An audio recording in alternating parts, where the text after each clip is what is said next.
Bismillahirrahmanirrahim.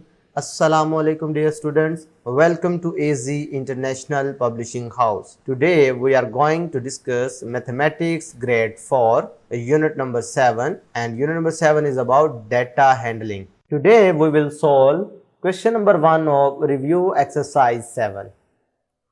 Tick the correct option. भाई आपके पास 4 तरह के ऑप्शन अवेलेबल हैं, इनमें से एक करेक्ट है, उसको आपने टिक करना है. The collection of information is called data. In a vertical bar graph, we draw bars to show the data.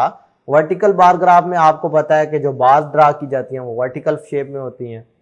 Vertical bar graph is also known as column bar graph. ठीक है. In a bar graph, upward line segments is used to show trend increasing. इधर line graph है कि line graph में जो line होती है ना इस तरीके से वो अपवर्ड वो इंक्रीजिंग को शो कर रही होती है.